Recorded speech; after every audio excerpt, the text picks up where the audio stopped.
ఆశ్చర్యకరుడా, ఆలోచనకర్త, నమ్మకమైన దేవా, నీ ప్రశస్త నామానికి స్తోత్రాలు, వందనాలు చెల్లిస్తున్నాం ప్రభువా. ఈ సమయంలో నాయన మిమ్మల్ని స్తుతిస్తున్నాం, ఘనపరుస్తున్నాం, కీర్తిస్తున్నాం ప్రభువా. నాయన ఉన్నత సింహాసనం మీద ఆసీనుడైనటువంటి దేవుడవు ప్రభువా, అత్యున్నత ప్రేమామయుడవు, ఆది సంభూతుడవు నాయన, గొప్ప కార్యములు మానవుల జీవితాల్లో చేసినటువంటి దేవుడు, మీకు స్తోత్రాలు ప్రభువా. ఈ ఉదయకాలం సమయంలో మిమ్మల్ని స్తుతించి ఆరాధించడానికి మీరు మాకు ఇచ్చిన సమయం అంతటిని బట్టి మీకు స్తోత్రాలు. ఎంతోమందికి లేని ధన్యతను మీరు మాకు అనుగ్రహించారు ప్రభువా. మీ ప్రేమ గొప్పది, మీ కృప గొప్పది, మీ జాలి గొప్పది ప్రభువా. మీకు స్తోత్రాలు చెల్లిస్తున్నాం నాయన. మీ వాక్కులో నుంచి, మీ వాక్య భాగము నుంచి ప్రభువా మీరు మాతో మాట్లాడి మమ్మల్ని దర్శించి మీ శక్తితో మమ్మల్ని నింపి ప్రభువా, ఈ ఆత్మీయ జీవితంలో నాయన ముందుకు వెళ్ళడానికి మీ సహాయ సహకారాలన్నీ కూడా మీరు మాకు అనుగ్రహిస్తారని నమ్ముచు యేసు క్రీస్తు నామాన ప్రార్థించి వేడుకొనుచున్నాను పరమ తండ్రి. ఆమేన్, ఆమేన్. దయచేసి కూర్చున్నామండి. దేవుని ప్రశస్తమైన నామానికి మహిమ, ఘనత, ప్రభావం కలుగునుగాక. దేవుని యొక్క వాక్య భాగాన్ని ధ్యానం చేద్దాం. పరిశుద్ధ గ్రంథమైనటువంటి బైబిల్లో నుంచి మొదటి సమూయేలు గ్రంథము 23వ అధ్యాయము 14వ వచనము నుండి 23 వరకు.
దేవుడు తన పరిశుద్ధ వాక్యాన్ని మన వినికిడిలో దీవించి ఆశీర్వదించునుగాక.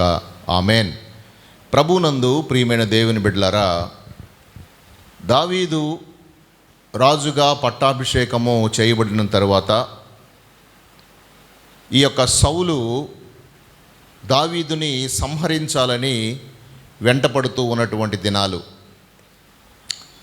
ఇలాగ వెంటబడుతూ ఉన్నటువంటి క్రమంలో దావీదు ఒక ప్రాంతం నుంచి ఇంకొక ప్రాంతానికి దాక్కుంటూ కొండల్లో రకరకాల ప్రాంతాల్లో తిరుగుతూ దావీదు దాక్కుంటూ ఇలాగ ముందుకు వెళుతూ ఉన్నటువంటి సందర్భం అదంతా కూడా. అలా దాక్కుంటూ ముందుకు వెళుతున్నటువంటి దినాలలో దావీదు ఎక్కడ ఉంటే అక్కడికి యోనాతాను మాత్రము వస్తూ దావీదుని దర్శిస్తూ దావీదుకి కొన్ని మంచి మాటలు తెలియచేస్తూ ఉన్నటువంటి వ్యక్తి యోనాతాను.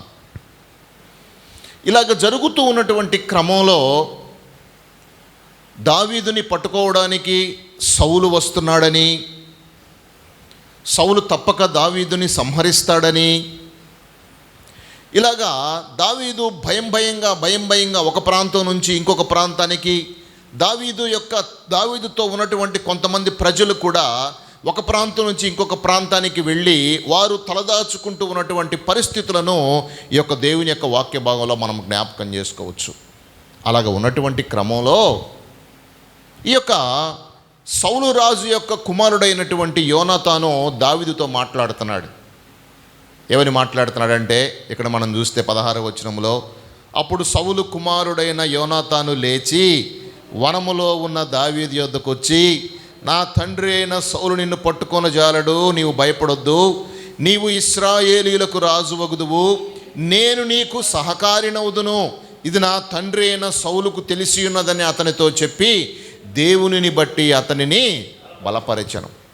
చూడండి, సౌలు రాజు ఉన్నాడు కదా, రాజు యొక్క కుమారుడు యోనాతాను. అయితే రాజు తర్వాత యువరాజుగా అవ్వలసినటువంటి వ్యక్తి యోనాతాను. అయితే యోనాతాను ఏం చెప్తున్నాడంటే దావీదు దగ్గరకు వచ్చి, దావీదు, నిన్ను తప్పక నువ్వు రాజుగా ఏర్పాటు చేయబడతావు, నేను నీకు పరిచారకుడు లేదా నేను నీకు సహకారినవుతాను, నువ్వు తప్పకుండా రాజు అవుతావు, నేను నీకు సహకారిగా నేను నీకు ఉంటాను, నీకు అన్ని విషయాల్లో నేను నీకు చేదోడు వాదోడుగా ఉంటాను, అన్ని విషయాల్లో నేను నీకు సహకరిస్తూ ఉంటాను దావీదు అని చెప్పి ఈ యొక్క దావీదుని ఈ యొక్క యోనాతాను ఎంతగానో బలపరుస్తున్నట్లుగా మనం చూస్తూ ఉన్నాం ప్రియులారా. సరే, బాగానే ఉంది. అలాగా దావీదు యోనాతాను వారి యొక్క హృదయం ఎందుకు కలిసిపోయిందో మనము ముందు జ్ఞాపకం చేసుకుందాం. అయితే ఇక్కడ మనం గమనించినట్లయితే ముఖ్యమైనటువంటి విషయాన్ని మనం చూసినప్పుడు ఇక్కడ మనం చదివినట్లయితే చూడండి, 25వ వచనంలో, సౌలును అతని జనులను తన్ను వెదకుటకై బయలుదేరిన మాట దావీదు విని కొండ శిఖరము దిగి మయోను అరణ్యమందు నివాసము చేసెను. సౌలు అది విని మయోను అరణ్యములో దావీదును తొరమబోయెను. అయితే సౌలు పర్వతము ఆ తట్టునకు, దావీదును అతని జనులను పర్వతము ఈ తట్టునకు పోవుచుండగా దావీదు సౌలు దగ్గర నుంచి తప్పించుకొని పోవాలని త్వరపడుచుండెను. సౌలు అతని జనులను దావీదును అతని జనులను పట్టుకొనవలనని వారిని చుట్టుకొనుచుండిరి. ఇట్లుండగా దూత ఒకడు సౌలు నొద్దకు వచ్చి, నీవు త్వరగా రమ్ము, ఫిలిష్తీయులు దండెత్తి వచ్చి దేశంలో చొరబడి ఉన్నారు అని చెప్పటాన్ని మనం చూస్తూ ఉన్నాం. చూడండి, ఆశ్చర్యకరమైన విషయం మనం గమనించినట్లయితే ఒకవైపేమో దావీదుని సౌలు రాజు తరుముతూ ఉన్నటువంటి పరిస్థితిని మనం చూస్తూ ఉన్నాం. ఇంకా కొంతసేపట్లో దావీదు బహుశా సౌలుకు దొరకొచ్చేమో అన్నటువంటి విషయాన్ని మనం చూస్తూ ఉన్నాం. అలాంటి పరిస్థితుల్లో దావీదు త్వరగా ఒక ప్రాంతం నుంచి ఇంకొక ప్రాంతానికి తప్పించుకొని పోతూ ఉన్నటువంటి క్రమంలో ఒక శిఖరమున చేరాడు. చూడండి, కొండ శిఖరము దిగి మయోను అరణ్యమందు నివాసము చేసెను. కొండ శిఖరమందు నుంచి దిగుతున్నాడు క్రిందకి.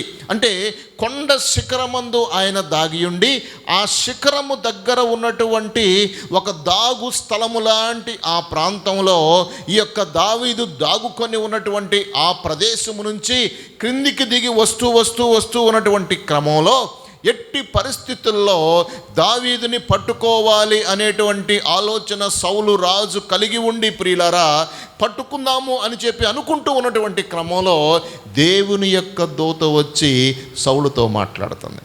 ఏమని మాట్లాడుతుందంటే, అయ్యా, ఫిలిస్తీన్లు మీ దేశంలో ఉన్నటువంటి వారి మీద దండెత్తబోతూ ఉన్నారు. మీ దేశంలో, మీ ప్రాంతంలో, మీ గృహాలలో, మీ యొక్క పరిస్థితులలో మీ యొక్క స్త్రీలందరినీ కూడా ఫిలిస్తీన్లు సంహరించబోతూ ఉన్నారు అనేటువంటి ఆలోచనను దేవుని యొక్క దూత సౌలు రాజుకి తెలియజేసినప్పుడు, ప్రియులారా, సౌలు వెంటనే తను చేసేటటువంటి పనిని అక్కడికక్కడ ఆపేసేసి వెంటనే ఆ ప్రాంతాన్ని విడిచిపెట్టి, దావీదు ఉన్నటువంటి ఆ శిఖరపు ప్రాంతాన్ని విడిచిపెట్టి త్వరగా సౌలు రాజు యొక్క సామ్రాజ్యానికి తిరిగి వెళ్ళిపోయినట్లుగా మనం ఇక్కడ జ్ఞాపకం చేసుకుంటూ ఉన్నాం. ఇక్కడ మనం చూసినట్లయితే సౌలు దావీదుని తరుముట మాని వెనుకకు తిరిగి ఫిలిస్తీన్లను ఎదుర్కొనబోయెను.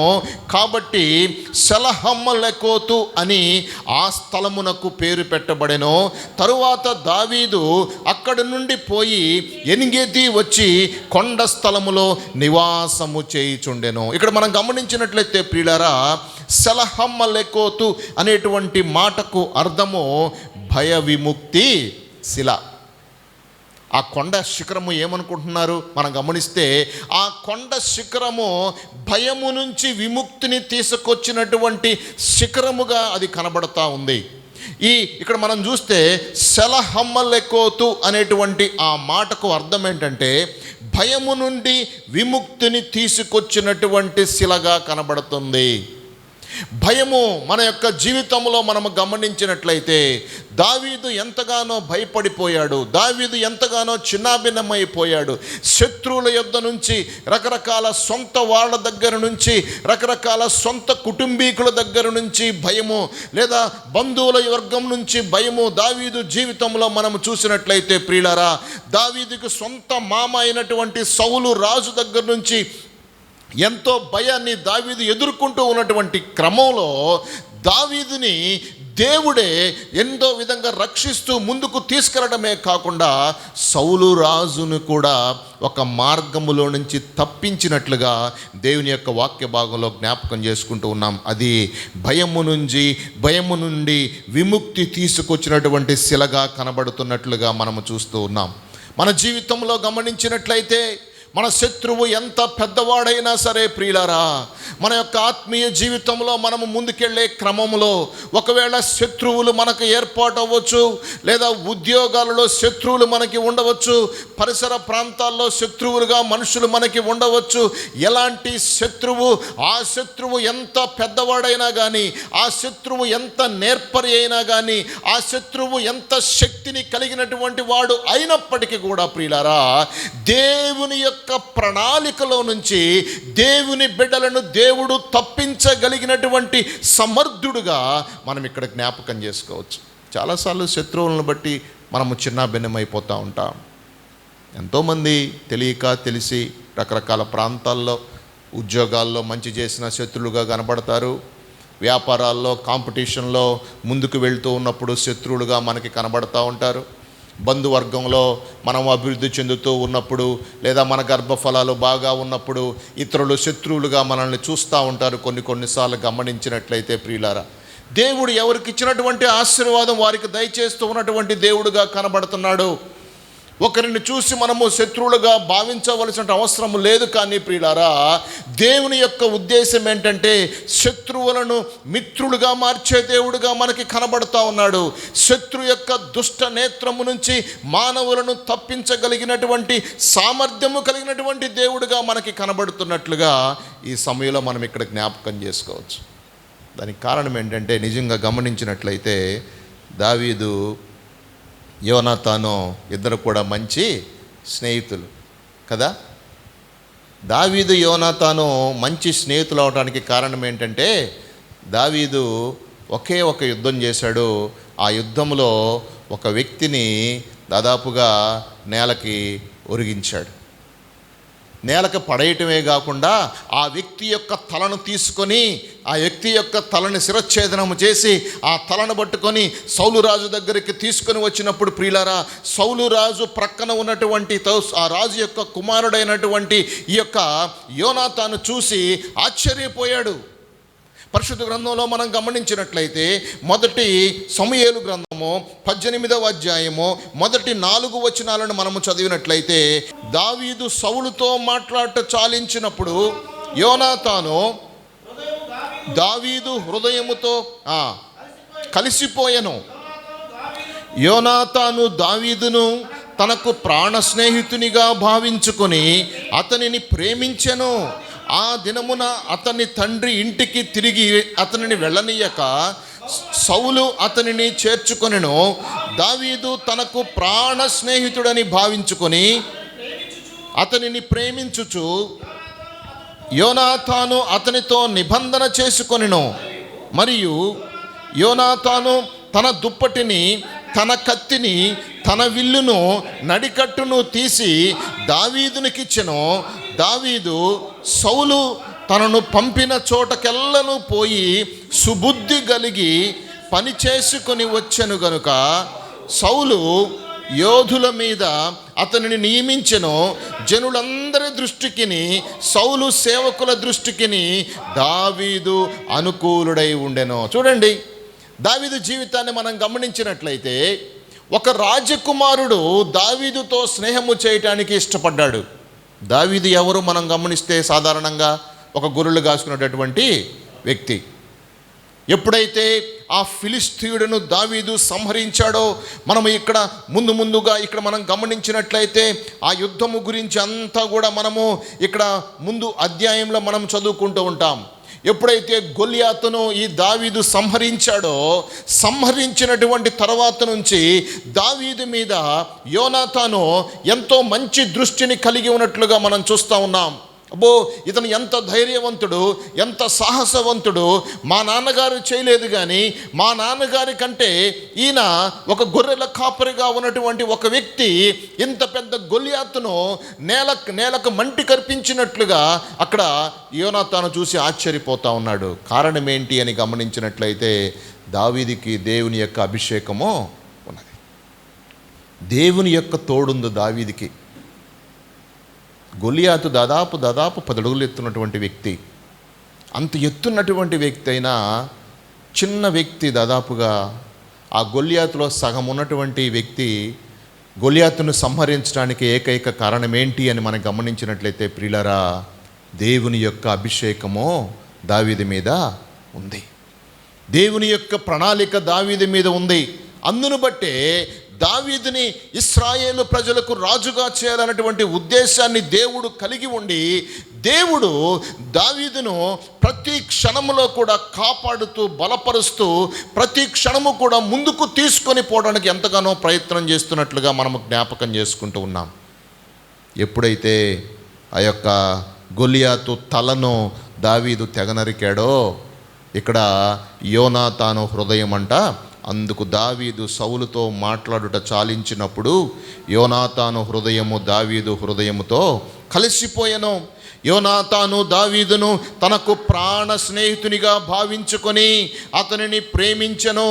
ఆ దినమున అతని తండ్రి ఇంటికి తిరిగి అతనిని వెళ్ళనీయక సౌలు అతనిని చేర్చుకొనడు. కారణం ఏంటి అని మనం గమనించినట్లయితే ప్రియులారా, దావీదు యొక్క ధైర్య సాహసాలు ఎంతో ఉత్తమమైనట్లుగా కనబడతా ఉన్నాయి.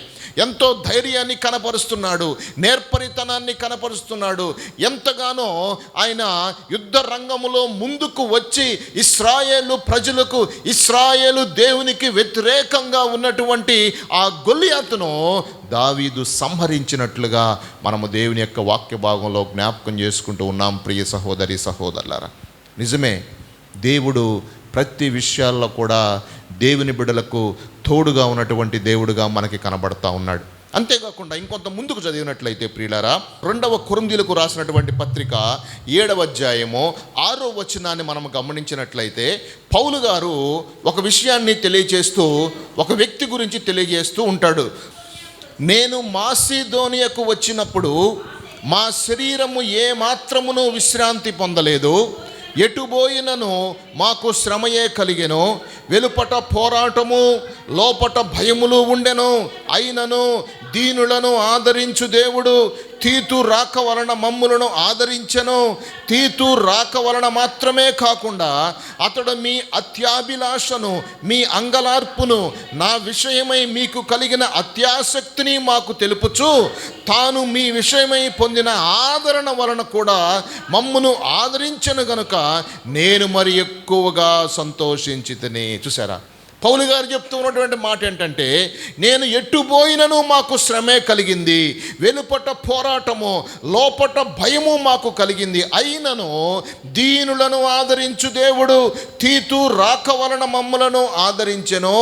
తీతు రాక వలన మాత్రమే కాకుండా అతడు మీ అత్యాభిలాషను, మీ అంగలార్పును, నా విషయమై మీకు కలిగిన అత్యాసక్తిని మాకు తెలుపుచు తాను మీ విషయమై పొందిన ఆదరణను కూడా మమ్మును ఆదరించను గనుక నేను మరి ఎక్కువగా సంతోషించితిని. చూడండి, ఎన్నో శ్రమలలో దేవుని యొక్క సువార్త పరిచర్యను పౌలు గారు చేస్తున్నారు. సేవ చేయటం కష్టమే, సేవ చేయటం సులభమైనటువంటి విషయం కాదు. సేవ అంటేనే ఎంతో కష్టంతో కూడుకున్నటువంటి విషయం ప్రియులారా. సేవలో ఎంతో కష్టము, నిష్ఠూరము, ఎంతో బాధ, ఎంతో ఇరుకు, ఇబ్బంది, అదేవిధంగా ఎంతో తృప్తిని కూడా దేవుడు దయచేసేటటువంటి దేవుడుగా కనబడుతున్నట్లుగా మనము జ్ఞాపకం చేసుకోవాలి. ఎంత కష్టం ఉంటే అంత తృప్తిని దేవుడిస్తాడు, ఎంత బాధ ఉంటే అంత సంతోషాన్ని దేవుడిస్తాడు. ఎంత విపత్తుని మనం ఎదుర్కొంటున్నామో, ఎంత శత్రు భయాన్ని ఎదుర్కొంటున్నామో, లేకపోతే ఎంత హింసని మనం ఎదుర్కొంటున్నామో ప్రియులారా, అంతకంతకు దేవుడు మనల్ని దీవించే దేవుడుగా ఉన్నట్లుగా మనము జ్ఞాపకం చేసుకోవాలి. ఎంతోమంది క్రైస్తవులు, ఎంతోమంది బాధలు పడుతున్నటువంటి వారిని మనం చూస్తాం. ఈ లోకంలో ఎంతో శ్రమను పడుతున్నటువంటి క్రైస్తవులను చూస్తాం. మనమంటే కొంత ప్రొటెక్టెడ్ ఏరియాలో ఉండవచ్చు, కానీ కొన్ని ప్రాంతాల్లో అయితే ఎంతో ఇబ్బంది కలుగుతూ ఉంది క్రైస్తవ్యానికి. అయితే మనము వారి గురించి, మనము సెక్యూర్గా ఉన్నటువంటి మనము వారి గురించి ప్రార్థించవలసినటువంటి వారుగా మనమున్నాం. వారి గురించి మనము విజ్ఞాపన చేయవలసినటువంటి వారుగా మనం కనబడుతున్నాం. వారి కొరకు మనము విజ్ఞాపన చేయాలి, ప్రార్థన చేయాలి.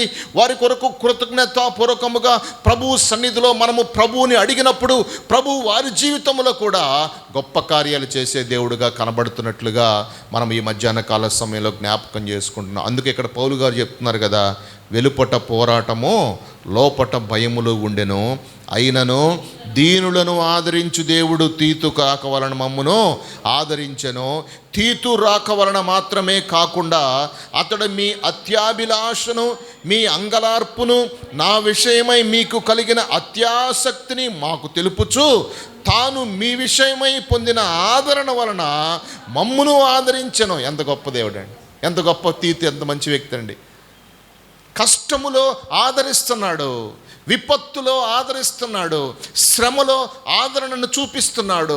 కష్టమును జ్ఞాపకం చేసి లేనిపోని కష్టమును గురించి తెలియచేయటం కాదు, కానీ ప్రియులారా, ఆ కష్టములో ఆదరణను ఆయన కనపరుస్తున్నట్లుగా మనము దేవుని యొక్క వాక్య భాగంలో జ్ఞాపకం చేసుకుంటూ ఉన్నాం. అందుకే కీర్తనల గ్రంథము 16వ కీర్తనను మనము గమనించినట్లయితే ప్రియులారా, 16వ కీర్తనలో దావీదు కూడా పొందినటువంటి ఆదరణను మనం చూస్తాము.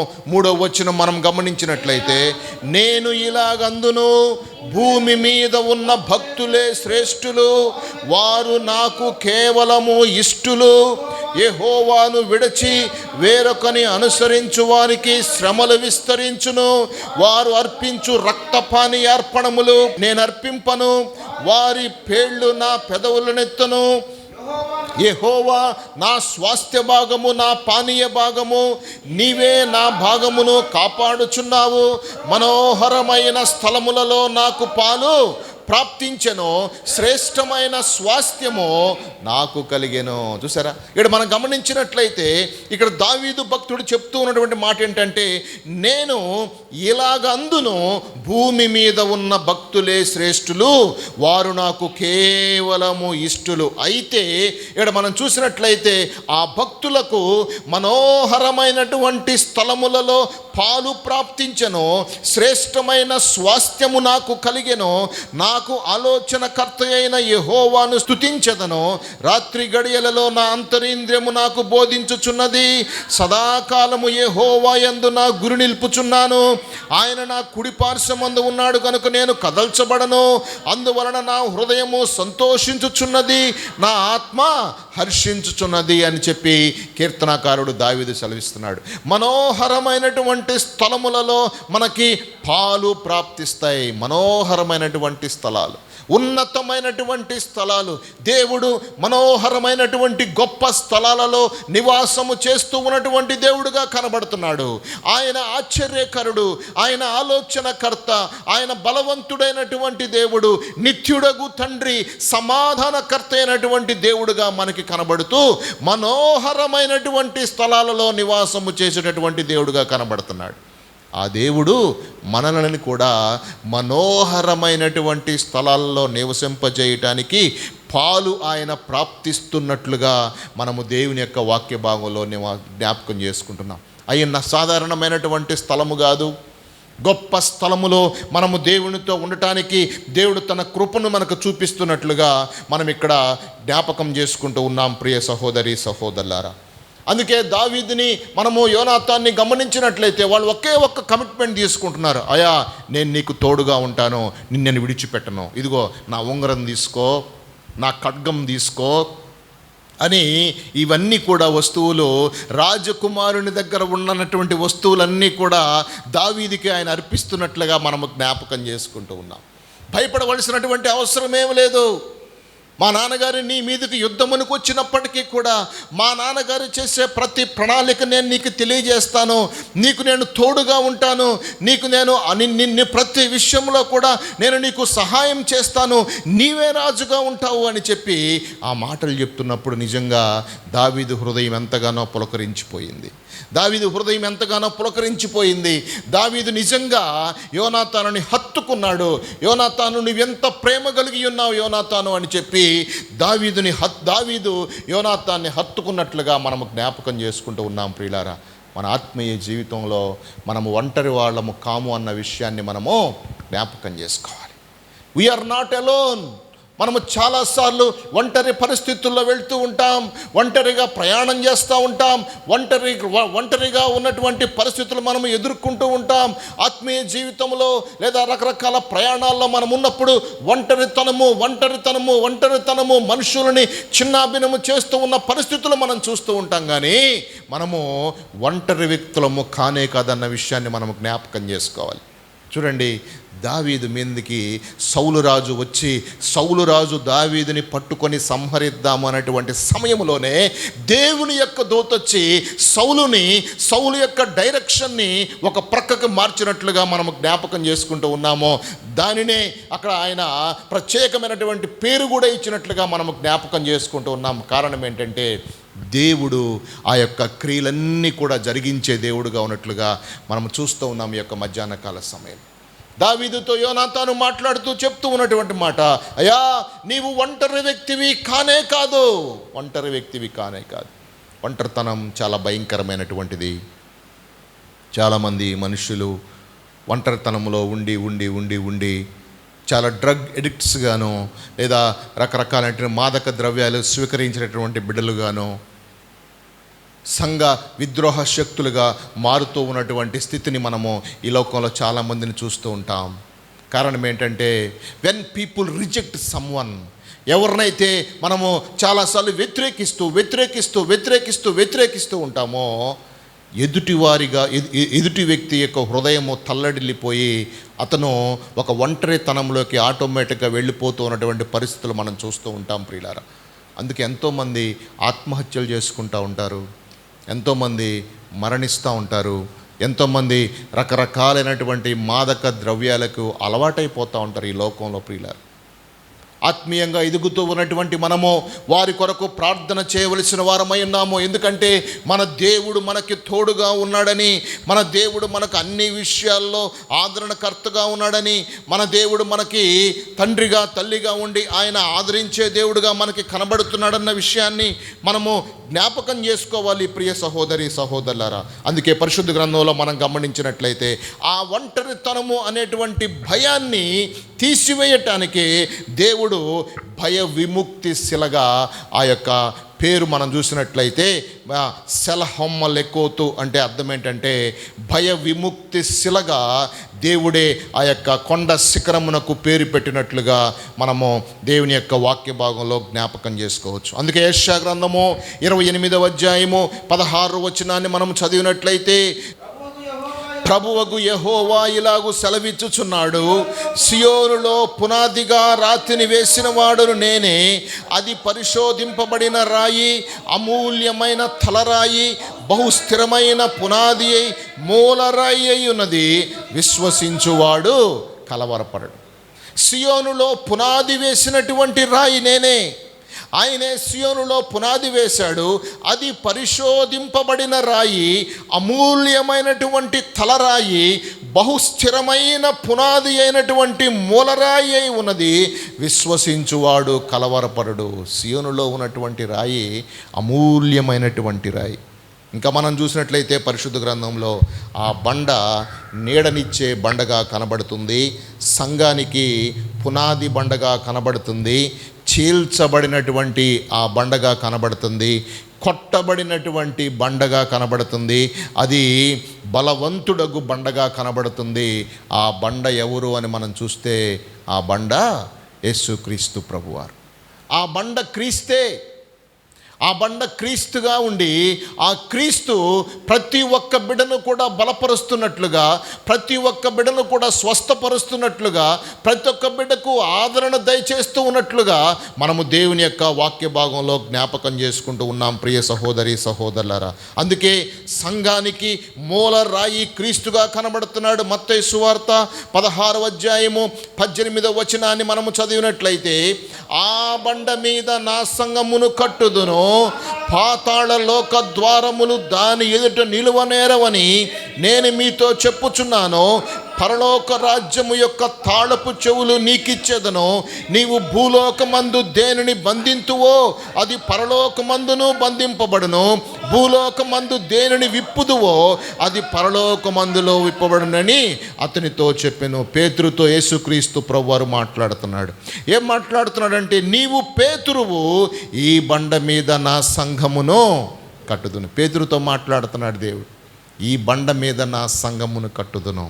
పేతురు ఒక బండగా దేవుడు పేతురుని ఏర్పాటు చేసుకున్నాడు. అపోస్తుల కార్యాల గ్రంథంలో 2వ అధ్యాయంలో మనం చూసినట్లయితే 3వ అధ్యాయము, 4వ అధ్యాయము, 5వ అధ్యాయం, అలాగ దాదాపు మనము 10-13 అధ్యాయాల వరకు మనం చూసినట్లయితే ప్రియులారా, పేతురు చేసినటువంటి క్రియలు, పేతురు చేసిన అద్భుతమైనటువంటి కార్యాలు, పేతురు చేసినటువంటి ఆ గొప్ప స్వస్థతలు మనము ఆ యొక్క గ్రంథాల్లో జ్ఞాపకం చేసుకోవచ్చు. అవును, పేతురు మీద దేవుడు సంఘాన్ని స్థాపించినట్లుగా, సంఘమును కట్టడానికి ప్రారంభించినట్లుగా కూడా మనం అక్కడ చూస్తున్నాం. అందుకే మనం అక్కడ గమనించినట్లయితే, పాతాళ లోక ద్వారములు నీ ఎదుట, నీవు భూలోకమందు దేనిని బంధించుదువో అది పరలోకమందును బంధించబడును, భూలోకమందు దేనిని విప్పుదువో అది పరలోకమందును విప్పబడునని అతనితో చెప్పాను. పేతురుతో యేసయ్య చెప్తున్నాడు, నీవు భూలోకమందు దేనిని బంధిస్తావో అది పరలోకములో కూడా బంధించబడుతుంది,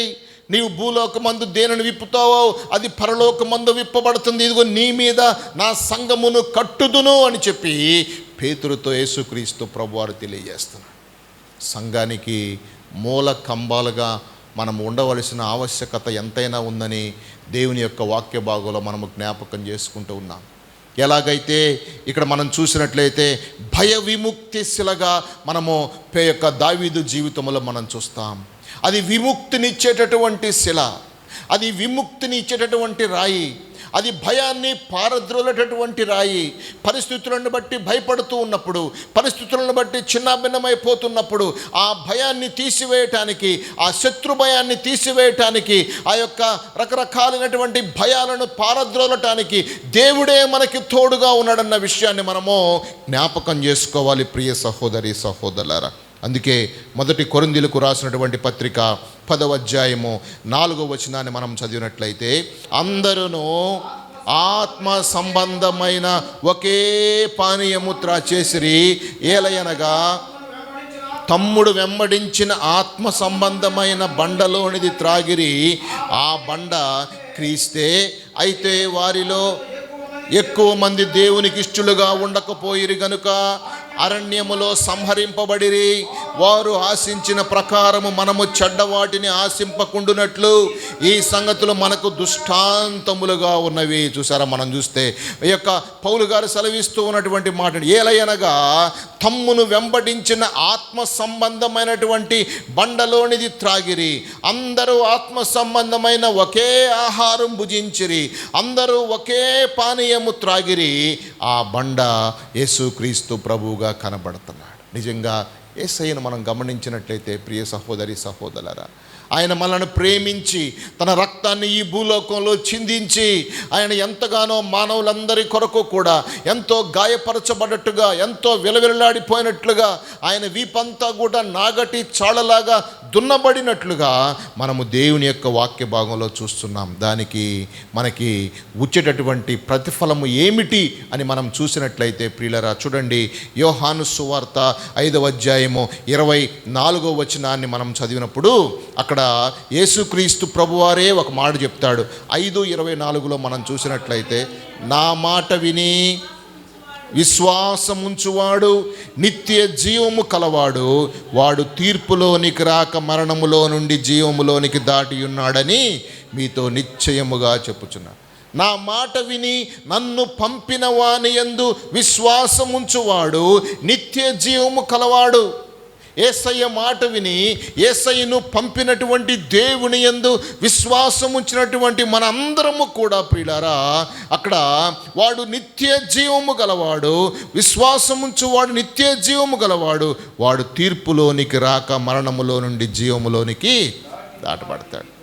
తీర్పులోనికి రాడు, మరణములో నుండి జీవములోనికి దాటబడుచు ఉన్నట్లుగా దేవుని యందు విశ్వాసం ఉంచువాడు, దేవుడు కార్యము చేస్తాడని, దేవుడు అద్భుతములు జరిగిస్తాడని, దేవుడు మన యొక్క చదువుల్లో సహాయం చేస్తాడని, దేవుడు మన యొక్క ప్రణాళికల్లో సహాయం చేస్తాడని, దేవుడు మన యొక్క గర్భఫలాలకు తోడుగా ఉంటాడని, దేవుడు మనకు అన్ని విషయాల్లో తోడుగా ఉంటాడన్న విషయాన్ని మనము విశ్వసించినప్పుడు, దేవుని యందు విశ్వసించినప్పుడు దేవుడు అద్భుత ఆశ్చర్య కార్యాలు మానవుల జీవితంలో చేసేవాడుగా ఉన్నట్లుగా నేను మీకు జ్ఞాపకం చేస్తున్నాను. అవునండి, దేవునిలో ఆత్మీయంగా ఎదగటం అంటే ఎంతో విశ్వాసాన్ని కలిగి ఉండటం. అంతేకాకుండా ఆ యొక్క ప్రభువారు మన కొరకు విముక్తిని తీసుకొని వచ్చాడు. భయం నుంచి విముక్తిని, నరకములో నుంచి విముక్తిని. నరకం అంటే ఎంతో భయం. అక్కడ ఏముండదంట, అగ్ని ఆరదు, పురుగు చావదు అని ఉంటుంది. ఎంత లోతో ఎవరికి కూడా తెలియదు. అగ్ని ఏమో అలాగే రగులుతూ ఉంటుంది. అక్కడ ఉన్నటువంటి ఆత్మ ఏది కూడా బర్న్ అవుతూ ఉంటుంది కానీ కాలిపోదు. అదేం మంటో మరి, బర్న్ అవుతూ ఉంటుందంట. పురుగు చావటానికి అవకాశం లేదంట. కాలుతూనే కాలుతూనే కాలుతూనే కాలుతూనే కాలుతూనే ఉంటుంది కానీ ప్రియులారా, కాలి బూడిదైపోవటానికి అవకాశం అక్కడ లేదంట నరకంలో. ప్రియులారా, చాలామందికి నరకం అంటే లైట్గా ఉంటుంది. ఏమైద్దిలే, ఎవడు చూసాడులే, ఎవరు చూశారు, ఎవరైనా ఇల్లు చూసి వచ్చి మనకేమైనా చెప్పారైందని అనుకుంటారు. ఈ బైబిల్ గ్రంథంలో రాసిందే నిజం, అక్కడ లేకపోతే ఇక్కడ రాయబడదు. బైబిల్లో ఈ బైబిల్ గ్రంథంలో రాసిందే సత్యము. యేసుక్రీస్తు ప్రభువారే సత్యము, యేసుక్రీస్తు ప్రభువారే మార్గము, యేసుక్రీస్తు ప్రభువారే జీవము అన్న విషయాన్ని మనము జ్ఞాపకం చేసుకుంటూ ఉన్నాం ప్రియుడ. ఆ నరకము మనము భరించలేనటువంటిది, మనము ఊహకు కూడా ఊహించలేనటువంటిది అది ప్రియులారా. నిజంగా గమనించినట్లయితే తండ్రి దగ్గర నుంచి దూరంగా పోయినటువంటి ఆ యవనస్తుడు ఎలాగైతే దూరంగా వెళ్ళిపోయాడో చివరికి అలాగే ఉండిపోయినట్లయితే బహుశా మరణించేవాడేమో. కానీ వాడికి బుద్ధి వచ్చినప్పుడు వాడు మళ్ళీ మనసు మార్చుకొని తండ్రి దగ్గరికి రావడానికి ఇష్టపడ్డాడు. వాడు మళ్ళీ మనసు మార్చుకున్నాడు, తండ్రి దగ్గరికి వచ్చాడు. వచ్చి చూసినప్పుడు తండ్రి అతన్ని చేర్చుకొని అతనిని ఆశీర్వదించి మరలా అతనికి నూతన వస్త్రము తొడిగించి అతనికి ప్రశస్త వస్త్రము ధరింపజేసి మంచి ఉంగరాన్ని ఇచ్చి మంచి బట్టలు వేసి అతన్ని మళ్ళా యువరాజుగా పట్టాభిషేకం చేసినట్లుగా మంచి క్రొవ్వినటువంటి దూడను వధించి అందరూ కూడా సంతోషించినట్లుగా మనం దేవుని యొక్క వాక్య భాగంలో జ్ఞాపకం చేసుకోవచ్చు ప్రియ సహోదరి సహోదరులారా. ఎందుకంటే దేవుని దగ్గరకు రావటం అనేది ఎంతో గొప్ప ధన్యతగా నేను మీకు జ్ఞాపకం చేస్తూ ఉన్నాను. ఎందుకంటే నరకము చాలా భయంకరమైనటువంటిది. ఈ యొక్క భయ విముక్తి ఇస్తూ ఉన్నటువంటి ఈ యొక్క రాయి ఇచ్చేటటువంటి రెండవ శ్రేష్ఠతను మనం గమనించినట్లయితే 1 యోహాను పత్రిక 4వ అధ్యాయము 18వ వచనాన్ని మనము చదివినప్పుడు, ప్రేమలో భయం ఉండదు, అంతేకాదు పరిపూర్ణ ప్రేమ భయమును వెళ్ళగొట్టును, భయము దండనతో కూడినది, భయపడువాడు ప్రేమయందు పరిపూర్ణము చేయబడిన వాడు కాడు. ఆయనే మొదట మనలను ప్రేమించెను గనుక మనము ప్రేమించుచున్నాము. ఎవడైనను నేను దేవుణ్ణి ప్రేమించున్నానని చెప్పి తన సహోదరుని ద్వేషించిన ఎడల అతడు అబద్ధికుడగును. తాను చూచిన తన సహోదరుని ప్రేమింపనివాడు తాను చూడని దేవునిని ప్రేమింపలేడు. దేవునిని ప్రేమించువాడు తన సహోదరుని కూడా ప్రేమింపవలను అను ఆజ్ఞను మనం ఆయన వలన పొందియున్నాము. చూసారా, ప్రేమలో భయం ఉండదు, అంతేకాదు పరిపూర్ణమైనటువంటి ప్రేమ భయమును వెళ్ళగొట్టును. ప్రేమలో భయం ఉండదు. ఒక కంప్లీట్ లవ్ అనేటువంటిది స్వతంత్రాన్ని ఇస్తుంది. కండిషన్స్ ఏముండవు దాంట్లో. ప్రేమలో కండిషన్స్ ఉండవు. ఉద్యోగంలో కండిషన్స్ ఉంటాయి, చేసేటటువంటి చదువులో రకరకాల కండిషన్స్ ఉంటాయి, ఏదైనా హాస్పిటల్కి వెళ్ళినప్పుడు కండిషన్స్ ఉంటాయి, ఇంకొక మనం ట్రైన్లో ప్రయాణం చేయాలంటే కొన్ని కండిషన్స్ ఉంటాయి, ఏరోప్లేన్లో ప్రయాణం చేయాలంటే కొన్ని కండిషన్స్ ఉంటాయి ప్రియులారా. కానీ నిజమైనటువంటి ప్రేమలో కండిషన్స్ అంటూ ఏముండవు, కానీ దాంట్లో స్వాతంత్రం ఉన్నట్లుగా నేను మీకు జ్ఞాపకం చేస్తూ ఉన్నాను. నిజమైన ప్రేమలో స్వతంత్రం ఉంది. నిజమైన ప్రేమలో అర్థం చేసుకునేటటువంటి మనస్సు ఉంటుంది. నిజమైనటువంటి ప్రేమలో ఏ పనైనా సరే పాజిటివ్గా చేయటానికి అవకాశం ఉన్నట్లుగా, భయము లేకుండా ఉన్నట్లుగా నేను మీకు జ్ఞాపకం చేస్తున్నాను. అంతేకాదు పరిపూర్ణమైన ప్రేమ భయాన్ని వెళ్ళగొడుతుంది. భయము దండనతో కూడినది, భయపడువాడు ప్రేమయందు పరిపూర్ణము చేయబడిన వాడు కాడు. ఆయనే మొదట మనలను ప్రేమించను గనుక మనము ప్రేమించుచున్నాము. ఎవడైనను నేను దేవుని ప్రేమిస్తున్నానని చెప్పి తన సహోదరుని ద్వేషించిన ఎడల అతడు అబద్ధికుడగును. తాను చూచిన తన సహోదరుని ప్రేమింపని వాడు తాను చూడని దేవుని ప్రేమింపలేడు. దేవుని ప్రేమించువాడు తన సహోదరుని కూడా ప్రేమించవలెను అను ఆజ్ఞను మనం ఆయన వలన పొందినాము. చూసే సహోదరులను అందరినీ కూడా ప్రేమించవలసినటువంటి వారమైనట్లుగా మనము జ్ఞాపకం చేసుకుంటూ ఉన్నాం. ఒకవేళ వాళ్ళు తప్పు మార్గంలో ఉన్నప్పుడు వారిని గద్దించి, వారిని హెచ్చరించి, వారిని మంచి స్థితిలోనికి తీసుకుని రావాల్సిన బాధ్యత మన మీద ఉంది ప్రియులారా. గమనించినట్లయితే చాలాసార్లు మనము ఆ పరిస్థితుల్లోనికి వెళ్లకుండా దూరంగా వదిలేసేసినట్లుగా మనము ఉంటాము. కానీ అలాగా మనము ఉండవలసిన అవసరం ఏమి లేదు. ఎందుకంటే ప్రేమ ఏం చేస్తుందంటే సరిదిద్దుతూ ఉంటుంది. కుటుంబాల్లో బిడ్డలు పొరపాటు చేసినప్పుడు వారిని మనము సరిదిద్దుతాం. ఎవరైనా సరే మనకు తెలిసినటువంటి వారు ఏదైనా పొరపాటు చేసినప్పుడు మనము సరిదిద్దుతాం, అలాగే విడిచిపెట్టము. కారణం ఏంటంటే వారిని మనం ఎంతో ప్రేమిస్తున్నాం కాబట్టి మనము సరిదిద్దడానికి ప్రయత్నం చేస్తూ ఉంటాం. ప్రియ సహోదరి సహోదరులారా, సరిదిద్దాలి. అందుకే ఇక్కడ మనం గమనించినట్లయితే నేను ప్రేమిస్తున్నానని చెప్పి మనం చెప్తూ ఉంటాం. ప్రేమిస్తున్నాం, బాగానే ఉంది. ఇదిగో నీ ప్రక్కనున్న నీ సహోదరుని మనము ద్వేషించినట్లయితే ప్రియులారా మనం ఏమవుతామంట? అబద్ధికుడు అయిపోతాం. అబద్ధాలకు జనకుడు సాతానువాడు. అబద్ధికుడు, సాతానువాడికి ఇంకో పేరు ఏంటంటే అబద్ధికుడు అని అర్థం. కాబట్టి మనం గమనించినట్లయితే ఆయనే మనలను ముందు ప్రేమించాడు. చాలామందికి తెలియక ఏమంటారంటే, నేను ప్రభువుని నమ్ముకున్నానండి అని చెప్పాను. నువ్వు నమ్ముకునేది ఏముంది? అసలు నేను పుట్టక మునిపే యేసయ్యను మనందరి కొరకు కలువరిసిలో రక్తాన్ని చిందించి ఆయన మరణించాడు. ఆయన ప్రేమించాడు మనల్ని, మన కొరకు తన ప్రాణం పెట్టాడు, తన రక్తాన్ని మన కొరకు చిందించాడు. అంతేకాకుండా మూడో విషయం మనం గమనించినట్లయితే మత్తయి సువార్త 14వ అధ్యాయము 27వ వచనాన్ని మనం చదివినప్పుడు, వెంటనే యేసు ధైర్యము తెచ్చుకొనుడి, నేనే, భయపడకూడని వారితో చెప్పగా, పేతురు, ప్రభువా నీవే అయితే నీళ్ల మీద నుంచి నడిచి నీ యొద్దకు వచ్చుటకు నాకు సెలవిమ్మని ఆయనతో అడిగాను.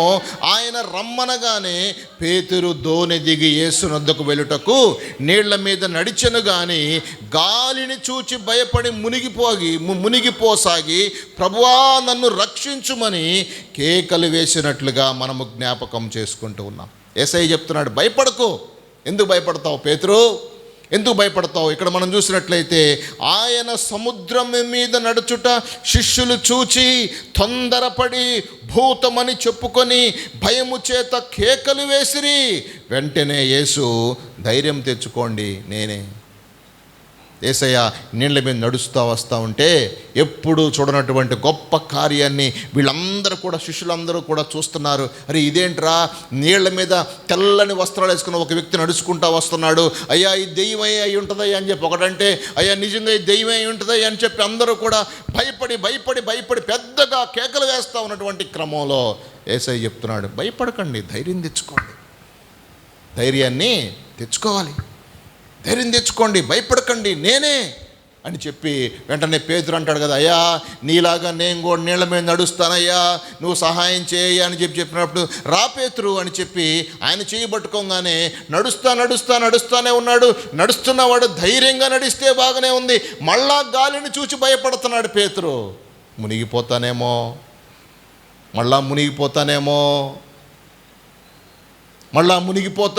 అని చెప్పి భయపడుతున్నాడు. ఎవడైతే దేని గురించి అయితే భయపడతాడో అదే వాడికి వచ్చింది. ఎప్పుడైనా గుర్తుపెట్టుకోండి, దేని గురించి అయితే మీరు భయపడతారో, దేని గురించి అయితే మీరు రకరకాలుగా భయంగా ఉంటారో అదే స్థితి మీకు వస్తుందన్న విషయాన్ని దేవుని యొక్క వాక్య భాగంలో కూడా మనం చూస్తాం. అందుకే ధైర్యాన్ని మనము తెచ్చుకోవాలి, ధైర్యం తెచ్చుకోవాలి.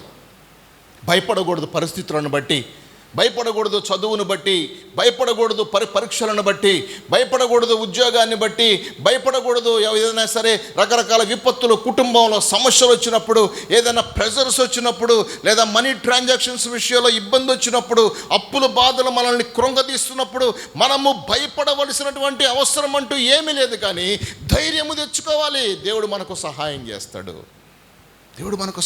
చేస్తాడు. తగిన సమయంలో దేవుడు వాటన్నిటిని కూడా తీర్చివేస్తాడండి. తగిన సమయంలో దేవుడు దయచేస్తాడు, తగిన సమయంలో ఆశీర్వదిస్తాడు, తగిన సమయంలో ఆర్థిక సమస్యలన్నీ తీసివేసి మంచి పరిస్థితిని దేవుడు కల్పించే దేవుడుగా ఉన్నట్లుగా మనం జ్ఞాపకం చేసుకోవాలి. ఇక్కడ మనం చూసినట్లయితే పరిశుద్ధ గ్రంథంలో యోహాను సువార్త 16వ అధ్యాయము 33వ వచనాన్ని కూడా మనం చదివినట్లయితే, నా యందు మీకు సమాధానమున కలుగునట్లు ఈ మాటలు మీతో చెప్పుచున్నాను. లోకములో మీకు శ్రమ కలుగును, అయినా ధైర్యము తెచ్చుకొనుడి, నేను లోకమును జయించి ఉన్నాను. లోకంలో ఏం కలిగిద్దంట? శ్రమ కలిగిద్ది. లోకం అంటేనే అలాగుంటుంది. లోకంలో శ్రమ ఉంటుంది, లోకంలో ఇరుకు ఇబ్బందులు ఉంటాయి, లోకంలో రకరకాలైనటువంటి పరిస్థితులు ఉంటాయి. లోకములో ప్రతి విషయంలో కూడా మనము ముందుకు వెళ్ళటానికి ప్రయత్నిస్తూ ఉన్నటువంటి ప్రతి సమయములో కూడా మనల్ని వెనక్కి లాగేటటువంటి ప్రభావము ఎన్నోసార్లు మనం ఎదుర్కొంటూ ఉన్నట్లుగా మనము జ్ఞాపకం చేసుకోవాలి. ప్రియులారా, లోకంలో శ్రమ కలుగుద్ది, శ్రమ వస్తుంది. నా నామం నిమిత్తమై అందరు మిమ్మల్ని ద్వేషిస్తారు అని యేసు ప్రభువు వారి శిష్యులకు చెప్తాడు. మిమ్మల్ని ఊరి బయటకు ఈడ్చుకొని పోతారు, మిమ్మల్ని రాళ్లతో కొడతామంటారు, రకరకాలుగా ఇబ్బందులు పెడతారు నా నామం నిమిత్తమై. ఇక్కడ యేసు ప్రభువు వారు చెప్తున్నారు, నా యందు మీకు సమాధానము కలుగునట్లు ఈ మాటలు మీతో చెప్తున్నాను. లోకములో మీకు శ్రమ కలుగును, అయినా ధైర్యము తెచ్చుకోండి, నేను లోకాన్ని జయించి శ్రమ కలుగుద్ది, ధైర్యం తెచ్చుకోండి. మీరు కూడా లోకాన్ని జయిస్తారు. మీరు కూడా లోకాన్ని జయిస్తారు. లోకములో ఉన్నదంతయు శరీరాశ, నేత్రాశ, జీవపు డంబమైనప్పుడు ప్రియులారా, లోకాన్ని జయించటానికి మనకి ఉదాహరణ ఎవరంటే మన యేసుక్రీస్తు ప్రభువారే లోకాన్ని జయించాడు. మనం కూడా లోకములో ఉన్నటువంటి వాటిని జయించగలుగుతాం. మన దేవుడు జయించాడు, ఆయన జయించి చూపించాడు. యేసయ్య జయించాడు. ఎన్నో సమయాలలో ఎంతో ఆహార పదార్థాలు ఉన్నప్పటికీ కూడా ఆయన ప్రతిదీ కూడా చాలా క్లిష్టంగా, ప్రతిదీ కూడా చాలా సాధారణంగా ఆయన చేసినట్లుగా మనము జ్ఞాపకం చేసుకుంటూ ఉన్నాం ప్రియులారా. ఎంతో పేరు సంపాదించాడు యేసుక్రీస్తు ప్రభువారు. ఎన్నో స్వస్థతలు చేశాడు. ఎవరు చెప్పవాక నేను చేసినట్టుగా అని చెప్పి కాముగా పక్క నుంచి తప్పించుకొని వెళ్ళిపోయేవాడు ప్రియులారా. స్వస్థతలు ఎన్నో చేశాడు. ఎవరు చెప్పాకండి నేను స్వస్థపరిచినట్టు అని అన్నాడు. కొన్నిసార్లు కుష్ఠరోగులను స్వస్థపరిచామో వెళ్ళి మీ యాజకునికి కనబరుచుకోండి మీరు. ఎందుకంటే యాజకుని దగ్గర ఆ 10 మంది కుష్ఠరోగుల లిస్ట్ అంతా ఉంటుంది. ఆ లిస్టులో అన్నీ కూడా మీ పేర్లన్నీ కొట్టేసి మిమ్మల్ని అందరినీ కూడా సాధారణమైనటువంటి ప్రజలుగా వారు నిర్ణయిస్తారు. మీరు ఊర్లోకి వెళ్ళడానికి అవకాశం ఉంటుందని అక్కడికి వెళ్ళి యేసుక్రీస్తు ప్రభువారు చెప్తారు, మీరు యాజకుని దగ్గరికి వెళ్ళి మిమ్మల్ని మీరు కనబరుచుకోండి అని చెప్పి యేసయ్య చెప్తాడు వాళ్ళ కుష్ఠరోగులకి. ఇలాగ యేసయ్య ఎన్నో కార్యాలు చేశాడు ప్రియ సహోదరి సహోదరులారా. ఇంకా మనం గమనించినట్లయితే మత్తయి సువార్త 6వ అధ్యాయము 31వ వచనాన్ని మనం చదువుకుందాం. కాబట్టి ఏమి తిందుమో, ఏమి త్రాగుదుమో, ఏమి ధరించుకుందుమో అని చింతింపకుడి, అన్యజనులు వీటన్నిటి విషయమై విచారింతురు, ఇవన్నీ మీకు కావాలనని మీ పరలోకపు తండ్రికి తెలియను. మన చింత ఎలాగుంటుందంటే, మనుషుల చింత ఏమి తిందుమా, ఏమి త్రాగుదమా, ఏమి ధరించుకుందుమా అన్నటువంటి చింత కలిగి ఉంటారంట. ఇంకా డిసెంబర్ 25 చాలా చాలా చాలా చాలా రోజులు ఉందిలే, అయినా సరే ఇప్పటి నుంచే ఏమి బట్టలు కొనుక్కోవాలా 25వ తారీఖు అని చెప్పి ఇప్పటి నుంచే, జనవరి నుంచే చింతపడతా ఉంటాడంట మనిషి. డిసెంబర్లో ఏం కొనుక్కోవాలనేది ఇప్పుడు నుంచే ఈడు చింతపడతా ఉంటాడు. చింత కలిగి ఉంటాడు ప్రియులారా. యేసు ప్రభువారు చెప్తూ ఉన్నటువంటి మాట ఏంటంటే, కాబట్టి ఏమి తిందుమా, ఏమి త్రాగుదమా, ఏమి ధరించుకుందుమా అని మనం చింతపడవలసిన అవసరం అంటూ ఏమి లేదు. దేవుడు ఆల్రెడీ వాటిని మన కొరకు ప్రిపేర్ చేశాడు. మీ కొరకు ఫుడ్ ఉంది. మీరు ఎన్ని సంవత్సరాలు ఈ భూలోకంలో బ్రతికితే మీ అందరి కొరకు దేవుడు ఆహారాన్ని సిద్ధపరిచాడు అంతే. అందుకే ఇక్కడ అంటున్నాడు కదా, మీరు వాటిని గురించి చింతపడవాకండి. మీరు త్రాగటానికి వాటర్ ఉంటాయి, మీరు త్రాగటానికి కోకోనట్ వాటర్ ఉంటాయి, మీరు త్రాగటానికి కూల్ డ్రింక్స్ ఉంటాయి. మీరు ఏ డ్రింక్ తాగితే ఆ డ్రింక్ త్రాగటానికి దేవుడు సమృద్ధిగా దయచేసినటువంటి దేవుడు. కాబట్టి ప్రభు అంటున్నాడు, దాని గురించి మీరు చింతపడవాకండి. ఏమి ధరించుకుందామా అని చెప్పి చింతపడవాకండి. ఏం బట్టలు వేసుకుందాం, ఎలాగ కనబడదాం, ఎలాగ రెడీ అవుదాం అని చెప్పి మీరు అసలు ఆ విషయమై మీరు చింతపడవాకండి. అన్ని జనులు వీటన్నిటి గురించి చింతపడతారు. అన్ని జనులు అంటే దేవుని ఎరగనటువంటి వారు వీటిని గురించి చింతపడతారు. ఏం బట్టలు కట్టుకోవాలా, 100 బట్టలు, 100 రకాలైనటువంటి వస్త్రాలు ఉన్నాయి అనుకోండి, 100 చొక్కాలు ఉన్నాయి అనుకోండి, ఏ షర్ట్ వేసుకోవాలి నేను? ఈ షర్ట్లు ఫైనల్ చేసుకున్నాక ఒక అరగంట సేపు ఊరకు చూస్తూ ఉంటాం బీరువాకల్లి, ఏ బట్టలు వేసుకోవాలబ్బా, ఏది వేసుకోవాలి. అందుకే చాలామంది ప్రముఖులు ఒకే టైపు వస్త్రాలు వేసుకుంటూ ఉంటారు, ఒకే టైప్ బట్టలు వేసుకుంటారు. చూసారా మీరు? చాలామందిని ప్రొఫెషనల్స్గా ఉంటారు. ఫేస్బుక్ అధినేతను మీరు చూడండి, ఎప్పుడు చూసినా ఎట్టుంటాడు, అలా టీషర్టు, అలా ప్యాంట్ వేసుకొని ఉంటాడు. మీరు చూడండి. అమెజాన్ ప్రెసిడెంట్ని మీ అమెజాన్లో మనం బట్టలు కొంటాం కదా, మనం బుక్ చేస్తాం కదా, బట్టలు బుక్ చేస్తాం కదా. ఆ జెఫ్ బెజోస్ని మీరు చూడండి, ఎప్పుడు ఈ బ్లాక్ కోట్ కానీ బ్లూ కోట్ కానీ వేసుకుంటాడు, లోపల తెల్ల చొక్కా వేసుకుంటాడు, కింద జీన్స్ ప్యాంట్ వేసుకుంటాడు. అదే వాళ్ళ బట్టలు. చాలామంది పాస్టర్ గారుల వస్త్రాలు మీరు చూడండి, ఎప్పుడు తెల్ల చొక్కాలే. ఏమండి? వైట్ అండ్ వైట్, ఎప్పుడు వైటే, ఎప్పుడు వైట్ బట్టలే. 10-15 జతలు వైట్ బట్టలే ఉంటాయి. ఇంకా మిగతా అవన్నీ గమనించినట్లయితే ప్రియులారా, చాలామందికి బ్లూ కలర్ వేసుకుంటారు. చాలామంది సమాధానకరమైనటువంటి కలర్ అని వేసుకుంటూ ఉంటారు. ఇలా గమనించినట్లయితే వాటి గురించి మనము చింతపడవలసిన అవసరం అంటూ ఏమీ లేదు. మా పిల్లలకి ఏం బట్టలు కొనాలా, మా పిల్లలకు వివాహాలకు ఏ బట్టలు కొనాలా, ఎక్కడ కొనాలా, ఆభరణాలు ఎక్కడ కొనాలా, లేకపోతే ఇంకొక వాళ్ళకి ఏం బట్టలు కొనాలా, వీళ్ళకి ఏ చీరలు పెట్టాలా, ఈ పెట్టాలని చెప్పి వాటన్నిటిని బట్టి మనము చింతపడవాకండి. యు జస్ట్ మీరు ప్లాన్ చేసుకోండి. ప్లాన్ చేసుకొని మీరు దాన్ని ప్రక్కన పెట్టండి. అంతేగాని దాని గురించి మీరు అన్ని జనులు చింతపడతారు వాటి గురించి. మనం చింతపడవలసిన అవసరం ఎందుకంటే ఇవన్నీ మీకు కావాలనని మీ పరలోకపు తండ్రికి తెలియను. ఎంత గొప్ప మాట అన్నాడండి. ఇవన్నీ మీకు కావాలని, మీకు ఆహారం కావాలని, మీకు పానీయము కావాలని, మీకు వస్త్రాలు కావాలని, మీరు ఉండటానికి నివాసము కావాలని, మీరు తిరగటానికి బండ్లు కావాలని, మీరు ఉండటానికి, మీరు సౌకర్యవంతంగా నివాసము చేయటానికి మీ గృహాల్లో ప్రతి వస్తువు కావాలన్న విషయము మీ పరలోకపు తండ్రికి తెలుసు. కాబట్టి మీరు దాని విషయం మర్చిపోండి. మొదట నా రాజ్యమును నా నీతిని మీరు వెదకండి, తర్వాత నేనే అవన్నీ కూడా మీకు దయచేస్తాను. అవన్నీ కూడా నేను మీకు దయచేస్తాను. మొదట దేవుని యొక్క సన్నిధిని మీరు వెదకండి, దేవుని యొక్క ప్రసన్నతని మీరు వెదకండి. మనం ఏం చేస్తామంటే ప్రియులారా, దీన్ని మనం విడిచిపెట్టేసేసి వాటి కొరకు మనం ప్రయత్నం చేస్తాం. ఉద్యోగం రాకముందేమో ఉద్యోగం కావాలి ప్రభువా, ఉద్యోగం కావాలి ప్రభువా, ఉద్యోగం కావాలి ప్రభువా అని చెప్పి ప్రార్థన చేస్తాం.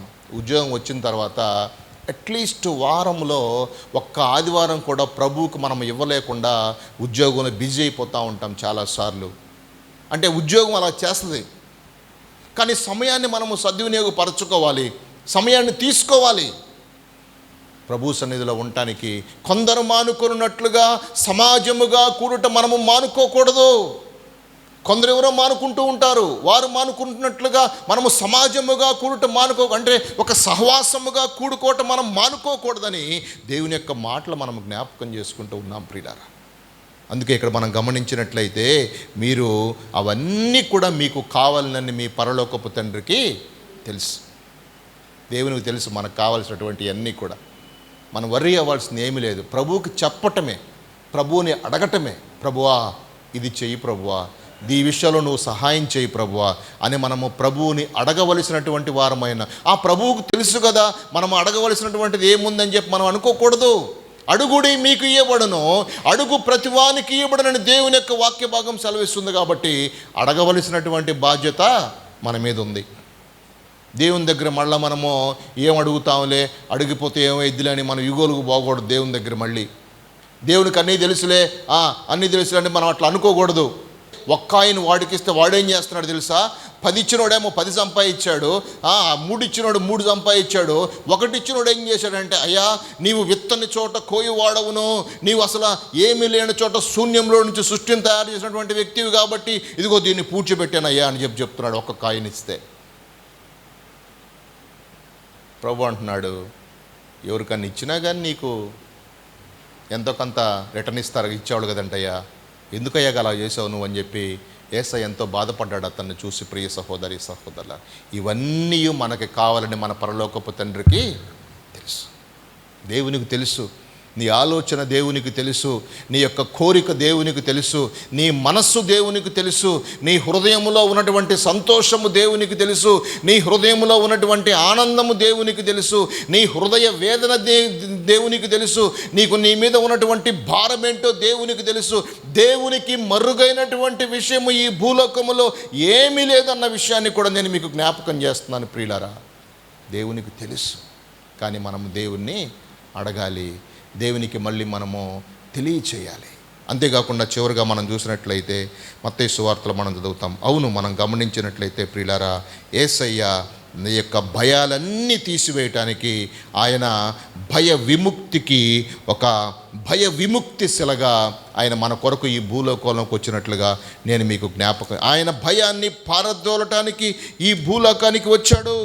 ఆయన మన భయాలను తీసివేయటానికి, ఈ లోకంలో ఉన్నటువంటి రకరకాల పరిస్థితులను బట్టి, ఈ లోకంలో ఉన్నటువంటి ఆలోచనలను బట్టి ఆ భయాలన్నీ తీసివేయటానికి యేసయ్య మనకి చనిపోయే రక్షణను ప్రసాదించాడు, రక్షణ ఇచ్చాడు. We are in the protection of the Lord. మనము దేవుని యొక్క రక్షణలో, కవచములో మనం ఉన్నామన్న విషయాన్ని మనము జ్ఞాపకం చేసుకోవాలి. మనం దేని విషయంలో భయపడవలసిన అవసరం అంటూ ఏమి లేదు. దావీదును దేవుడు కాపాడి బలపరిచి దావీదు తోడుగా ఉండి, ఇదిగో ఈ యొక్క ప్రాంతంలో దావీదు ఉన్నాడన్న విషయము సౌలు రాజుకి తెలిసినప్పటికీ కూడా సౌలు కన్ను దావీదు మీద లేకుండా ఆ సౌలు కన్నును దేవుడు ప్రక్కకు తిప్పివేసినట్లుగా నేను మీకు జ్ఞాపకం చేస్తున్నాను. దుష్టుని అగ్ని బాణములన్నీ కూడా తీసివేయగలిగినటువంటి సామర్థ్యం కలిగినటువంటి దేవుడు మన దేవుడు. ప్రియ సహోదరి సహోదరులారా, మన దేవుడు గొప్ప దేవుడు అన్న విషయాన్ని నేను మీకు ఈ యొక్క మధ్యాహ్న కాల సమయంలో జ్ఞాపకం చేస్తున్నాను. కాబట్టి ఆయన నరక భయాన్ని తీసివేసి మనల్ని తీర్పులోనికి రాకుండా దేవుడు సహాయం చేస్తాడు. అంతేకాకుండా సంపూర్ణమైన ప్రేమ భయమును పారద్రోలుతున్నట్లుగా మనం చూస్తూ ఉన్నాం. అంతేకాకుండా మూడవది, పేతురును మనం గమనించినట్లయితే గాలి శబ్దము విని పేతురు భయపడిపోయి ఎంతగానో మునిగిపోతూ ఉన్నటువంటి క్రమంలో యేసయ్య పేతురుని పైకి లాగినట్లుగా మనం చూస్తున్నాం. అంతేకాకుండా ఈ లోకంలో ఉన్నటువంటి శ్రమలను చూసి మనము భయపడవలసినటువంటి అవసరం అంటూ ఏం లేదు. ఎందుకంటే యేసయ్య ఈ లోకాన్ని జయించినట్లుగా మనం దేవుని యొక్క వాక్య భాగంలో చదువుతూ ఉన్నాం. అంతేకాకుండా ఈ లోకంలో ఉన్న వాటిని గురించి మనము చింతపడవలసిన అవసరం లేదు. ఎందుకంటే అవన్నీ కూడా మనకి కావాలని దేవునికి బాగా తెలుసు. దేవునికి తెలుసు. దేవుడు బలహీనులని బలవంతులుగా చేసే దేవుడు. విద్య లేనటువంటి పామరుడు ద్వారా గొప్ప కార్యాలు జరిగించేటటువంటి దేవుడు. ప్రియ సహోదరి సహోదరులారా, దేవునికి తెలుసు, దేవుడు చేస్తాడు. తగిన సమయంలో అన్నీ కూడా సెటరేట్ చేస్తాడు. తగిన సమయంలో చేస్తాడు. మనము దేవుణ్ణి తొందర పెట్టవలసిన అవసరం అంటూ ఏం లేదు. తగిన సమయంలో దేవుడు అన్నీ కూడా సెటరేట్ చేసే వ్యక్తిగా కనబడుతున్నట్లుగా మనము దేవుని యొక్క వాక్య భాగంలో జ్ఞాపకం చేసుకుంటూ ఉన్నాం. ఆ సమయం కొరకు మనము వేచి ఉండవలసిన ఆవశ్యకత ఎంతైనా ఉన్నది. ఆ సమయం కొరకు మనం వెయిట్ చేయాలి. ప్రభు సమయం కొరకు కనిపెట్టాలి. ప్రభు వచ్చే సమయం కొరకు మనం కనిపెట్టాలి. ప్రభు యొక్క ఆశీర్వాదం కొరకు మనం కనిపెట్టాలి. ఓర్పుతో మనము కనిపెట్టినప్పుడు దేవుడు తప్పక మన జీవితంలో గొప్ప మేలులు చేసే దేవుడుగా కనబడుతున్నాడు. ప్రియులారా, ఎస్, ఆ దేవుడు మన జీవితంలో తప్పక మేలులు చేస్తాడు. అందుకే ఆ యొక్క భయ విముక్తి నుండి దావీదును భయ విముక్తిని చేసినటువంటి సెలహొమ్మలెకోతు అనేటువంటి ఆ యొక్క ప్రాంతంలో నుంచి దావీదుని కాపాడినటువంటి ఆ కొండ ఎత్తైన ప్రాంతము మనందరినీ కూడా కాపాడుతుందన్న విషయం మనం జ్ఞాపకం చేసుకోవాలి. ఆయన అమూల్యమైనటువంటి రాయి, ఆయన పునాది రాయి, ఆయన ఒక బండగా ఉండి ఆ బండ క్రీస్తుగా ఉండి మనకు అన్ని విషయాల్లో సహాయము చేస్తున్నాడు అన్న విషయాన్ని మనం జ్ఞాపకం చేసుకోవాలి. ప్రియులారా, మనం విడిచిపెట్టే దేవుడు కానే కాదు. మనుషులు విడిచిపెట్టవచ్చు, బంధువులు ఒకవేళ విడిచిపెట్టవచ్చు, ప్రియులారా, స్నేహితులు అనే వాళ్ళు విడిచిపెట్టవచ్చు. కానీ దేవుడు మన కొరకు తన యొక్క రక్తాన్ని మన కొరకు చిందించినటువంటి దేవుడు. ఆయన విడిచిపెట్టే దేవుడు కానే కాదు. దినమెల్లా ఆయన మన కొరకు తన చేతులు చాపి చూస్తూ ఉన్నటువంటి దేవుడుగా మనం చూస్తూ ఉన్నాం. మనల్ని విడిచిపెట్టే దేవుడు కానే కాదు. శాశ్వతమైనటువంటి ప్రేమతో ఆయన మనలను ప్రేమిస్తున్నట్లుగా నేను మీకు జ్ఞాపకం కాబట్టి ప్రార్థన చేసుకుందాం. సర్వశక్తి మిక్కిలి కృప ప్రేమ నమ్మకమైన మా ప్రియ పరలోకమందున్న మా తండ్రి, మీ పరిశుద్ధ నామానికి వందనాలు. ప్రభువా, మీ బిడ్డలు ప్రభువా ఇప్పటి వరకు నాయన మేమందరం మిమ్మల్ని స్తుతించాం, ఘనపరిచాం, ఆరాధించాం, మీ వాక్య భాగాన్ని విన్నాం నాయన. ఆ వాక్యాన్ని ప్రభువా మా హృదయాల్లో ఉంచుకొని ఆ వాక్యానుసారంగా జీవించే కృప దయచేయండి. మీకు స్తోత్రాలు ప్రభువా.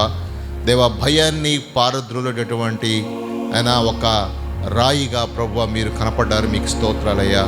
ఈ లోకంలో ఎన్నో రకాలైనటువంటి భయాలు, ఈ లోకంలో ఎంతో నాయన దావీదు ఎంతగానో భయపడ్డాడు ప్రభువా. అయినప్పటికీ కూడా శత్రు భయము దావీదు మీద లేకుండా మీరు దావీదుని కాపాడారు. మీకు స్తోత్రాలు.